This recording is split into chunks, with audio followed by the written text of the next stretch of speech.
So you want to start working with home builders or developers, but don't know where to start and don't know what to say to them? We have you covered. Today we are walking through a step-by-step process that you can copy exactly to start working with home builders. My name is Michael Montgomery, and I help real estate agents through systems, marketing, and sales skills to get their next deal so they do not have to worry about where their next deal is coming from and so that they can have a life. Today, we are talking about home builders, how you can start landing home builders and how you can start converting them. One of the trickiest things out there when we're thinking about builders is we understand how lucrative of an opportunity this can be, but how do we go about reaching out to them? Does cold calling work? Does email work? Does building relationships with them work? Well, theoretically, all of these things can work, but let's talk about the easiest, most straightforward strategy that anybody can do today. So you may be asking yourself, how much money should you be spending in order to secure a builder? This is a common question. We don't know exactly how much of our marketing spend that we should put towards working with a given client. This is how you can think about it. It really comes down to LTV to CAC, or lifetime value of the client to the cost of acquisition. Now, in most technology companies and software as a service companies, they think of this LTV to CAC of being 4 to 1. So for whatever they spend, they want 4x back. Now we're lucky in real estate because we have a very high margin business. Because we're offering a service, we have a high margin. And because of that, we can actually claim a higher LTV to CAC.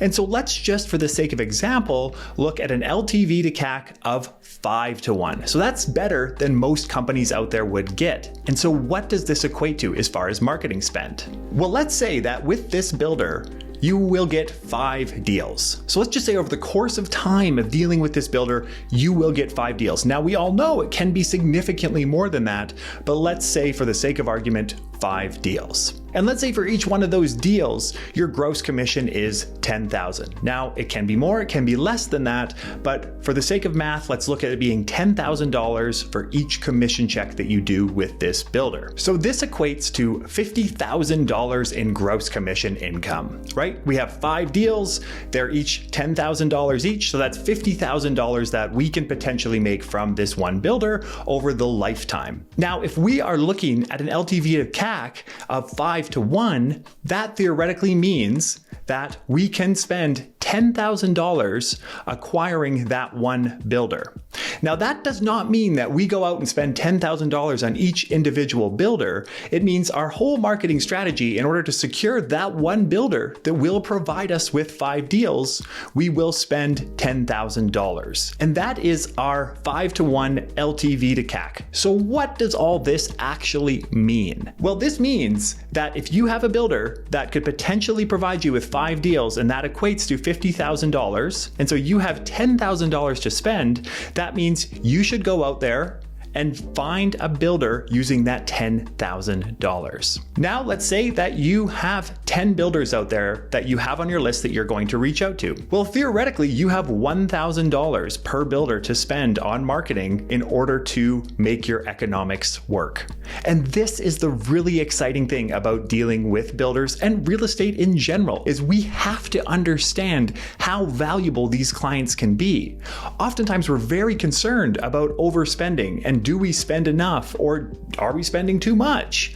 When in fact, if we think about this in terms of LTV to CAC, it really simplifies the equation. Okay, so now that we know that for this example, we have $1,000 per 10 builders in order to spend, in order to secure one, let's break down the exact process that you can use. Now, bear in mind, you do not have to spend $1,000. This is just a metric for you to keep in mind when you're thinking about how much should my spend be.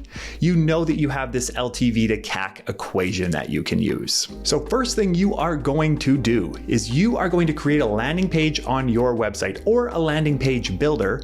And on there, what you're going to do is you are going to have it specific for each builder. So you're going to have the builder's name, you're going to have their logo, and you're going to have a small paragraph, a brief 2 to 3 sentence paragraph. And this can be taken from LinkedIn or their website, and you can recraft it, but it's basically the unique selling proposition of that builder. And you're going to draft that in there. And then at the bottom of there, you're just going to simply drop a Calendly link or another scheduling tool link in order for them to book a 15-minute intro call with you. Once that is done, you are then ready to jump into cold emailing. So now when you're jumping into cold emailing, so you're noticing that we're saying cold emailing, and that's because cold calling tends to not work. It tends to not work in real estate anymore, and especially with busy builders. They're not going to pick up their phone and they're not going to give you the time of day. So use this strategy instead. Use the cold email strategy. So of these 10 builders, what you're going to do, you can open up an Excel doc or you can do this in your CRM. You're going to have all of the builders by name. You need to have their first names.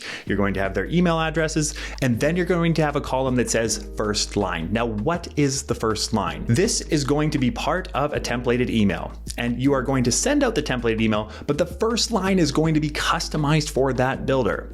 So you are going to do specific research, and within that first line, you are going to compliment them. Potentially that's on a recent sale or on a beautiful project that you just toured or on an award that they just won. It's basically going to be one sentence that is very specific and targeted to them, congratulating them or showing them how appreciative you are of them and their beautiful product that they are bringing to your city. The next part of the cold email, this is the templated part, and this is the part that you can send out to all builders. So you're going to have your first line and then the templated part.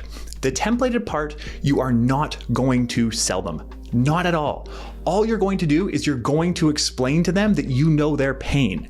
So you are going to highlight some pain points that they could currently be dealing with. So in that email, you are simply going to detail 3 pain points, and you can do this in bullet form. Now remember, we are not pitching them at all. All we are saying in this email is that, are you currently struggling with one of the following? And then you have pain point 1, pain point 2, pain point 3. Now what can you use for pain points? Well, this will depend on your market, but for the most part, it could be something along the lines of shrinking margins, supply chain issues, not being able to find the perfect agent that will fight for you in order to get you the highest price. These are all examples of potential pain points, and at the end of this video, we're going to discuss the 3 things that every single builder wants, and you can use these 3 things in order to determine what pain points you want to put in this email. So after you have described the pain points, you are then going to have one line that directs them to the landing page. And you say, feel free to go check out this page. And within there, you are going to have your Calendly link. Now, what you are going to say here is you are not going to say, click the Calendly link in order to see if we're the right fit to work together. Instead, you're going to say, click the Calendly link to have an introductory chat to even see if it'd be worth you and I having a more detailed chat. And so what you're saying here is you're not going to sell them on the call. You are just saying it's an introductory call in order to see if this could even be worth taking to the next stage. And in fact, we don't know as agents if this is going to be the right relationship, and neither do they. And as such, we want to be able to provide them with optionality. And this is the beauty of the cold email, and this is the beauty of being able to craft your words the way that you need to. Okay, so that is the next step. So after this, we move on to step 2 of this flow. Step 2 is very simple. 2 hours after you send that email, and it should be 2 hours, you will then add them on LinkedIn or another social profile. Now, the reason why I say LinkedIn is because oftentimes builders, they are a professional industry. They spend more time on LinkedIn than other social platforms. Now, you want there to be a delay, and the reason for that is because if we just add them right after you send the email, they almost feel like it's almost robotic in the sense of what you're doing at that point in time is you're sending an email, you're adding them on social. It's like you're checking things off the list. Whereas if you delay by 2 hours, it's like it's been marinating on your mind and you're like thinking about this builder, and then you add them at that point in time. It's a really, really good strategy, but it should be done on the exact same day. And also the 2-hour strategy works because they might not get that email right away. So instead they may open it in an hour down the road, and then they see your LinkedIn request another hour after that. So it creates this nice time delay that works very, very nicely. So step number 3, you have added them on social media. We are now waiting 2 days. 2 days later, you are going to send another follow-up email. Now, within this follow-up email, you are not going to pitch them, you are not going to sell them, and you are also not going to call them out on not responding. They are busy. They do not necessarily have the time, or do they even think that they should be responding to you? They get a lot of these messages, but you are showing a level of persistence, and that is what people want in a real estate agent. They want persistence, but they want friendly persistence. They do not want hard-nosed persistence. They want friendly persistence. assistance. So draft your email that same way. So within this email, we're going to direct them back to the landing page. We are not going to sell them. We're simply going to say, please have a look at this. If you have a few minutes, I'd love to chat with you about your real estate strategy and have an intro call. Even if you're not interested at this point in time, it can be worth connecting in case I have some buyers for your product. And worst case scenario, it also keeps your realtor honest just to know what others are doing out there. Simple, short, and that is all we need to do. We send that cold email and then we wait. So step 4, this one is a fun one. What we're going to do at this point in time is we are going to send them a gift basket. So we talked early on about how we can actually structure our marketing budget. And so this is where some of that marketing budget comes in, and it's money well spent. This could be one of the best parts of this whole flow. And you are going to go to a local company, or you're going to use some local gift basket. Now it needs to be local. The reason why I say that is because it needs to have connection to your community. It shouldn't just be generic, like you just ordered it and it just showed up on their door. It should have some community connection. And you're going to send this to their office with a little note that says, this is for you, would love to chat in the future. That's it. And then of course, it's going to have your information on there. Yes, it will cost you some money, but it will be very memorable. And from there, this is what's going to cause that builder to think, maybe this person is worth chatting with. Next step. So step 5, we didn't hear back after the gift basket. We're now going to go onto social media and we're going to add them to another social media platform. So if we add them on LinkedIn, maybe we add them on Instagram. Now, if that doesn't work, you can also just see one of their posts on LinkedIn and comment on their post. So you're not allowed to like, you're not allowed to react. You have to actually comment. And that is because this is so much more memorable than just a quick like. So you have to interact with one of their posts or add them on another social media platform. That is step 5. Step 6, so we still have not heard back. We are now going to send another cold email. But within this cold email, it's going to have information. You're going to structure it not towards trying to get them to just book a call with you, but you're going to provide them with value. And so what type of value can you provide? So you can send a list of recent sales. You can send a very quick report on what's happening in new sales on your MLS.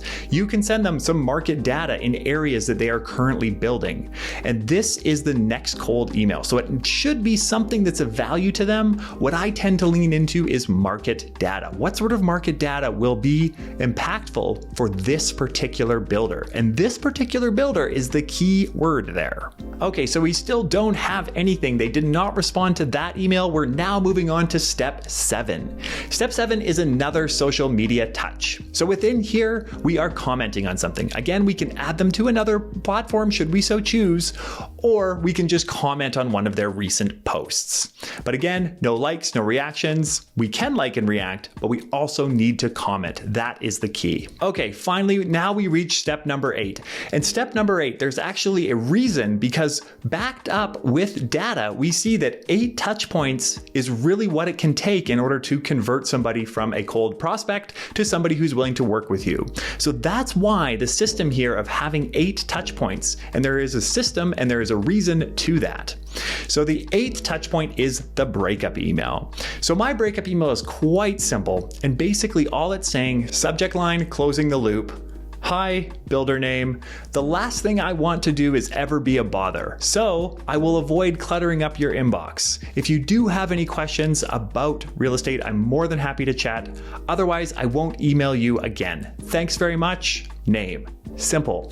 And so this breakup email, you may be familiar with breakup emails, but they can actually be a really good way. And what you'll find with a breakup email is most of the time people will respond to them. So if you get to this point and they haven't responded yet, it's very, very common for people to respond to that. Now they may respond and say they're not interested, or they may respond and say they're interested. Most of the time they just say they're busy and they apologize. When you send a breakup email, they apologize. But other times they're going to say they're not interested or they're really happy with their service provider. And that's great. One thing to keep in mind here is we are not looking to convert them. We are looking to slowly build that relationship. And from here, we want to be the next person in line. So if their agent is no longer servicing them how they would like to be serviced, they come then to you. And you have created a memorable experience for them in going through this 8-step process. Now, regardless whether they respond to you or not, you can then just put them onto an email newsletter. Now, bear in mind that we do have to be conscious of anti-spam rules, so we do not want to be spamming them by any means whatsoever. So following this 8-step process, what do we do at that point in time? Well, we put them into our CRM. We can follow up with them monthly with market data. So what I'd suggest is just having a builder newsletter or some builder information, and then you are sending one-to-one emails to them on a monthly basis. So if we only have 10 builders, let's say, that we're targeting, that's really not that many emails that we're sending. And again, we're doing this one-to-one just so we can ensure that we are staying compliant when it comes to anti-spam rules. Okay, so that's the process. Now we've reached the end. We have now 3 things that every builder wants. Now you can use these 3 things to actually work them into your emails, work them into your conversations, and then also you can hit on these points when you're thinking through the pain points that you want to put in your cold email. And every builder wants the 3 M's. They want margins. They want marketing, and they want magic. Now, what are these? Of course, margins. They want to actually end up making money on these transactions. So we have to be able to demonstrate our value. Next, they want marketing. They want their listings to look better than the other builders down the street. And that is our job, to help differentiate their listings from others on the market. And then finally, they want magic. So what is this? The builder wants to feel special. We all want to feel special. It's human nature. And so by actually providing them with this gift basket and following up with them on a regular basis, then when we actually start working with them, we have to make them special. We have to be able to provide them with more than they are getting from their other agent. And these 3 components are what will make the builder continue to work with you for a long time. Thanks for watching this video. If you want a weekly tip sent directly to your email, in the description below, you can sign up for our email newsletter or head over to revrealestateschool.com anytime if you want to learn more about how to sell real estate. Thanks very much, and we'll see you in the next lesson.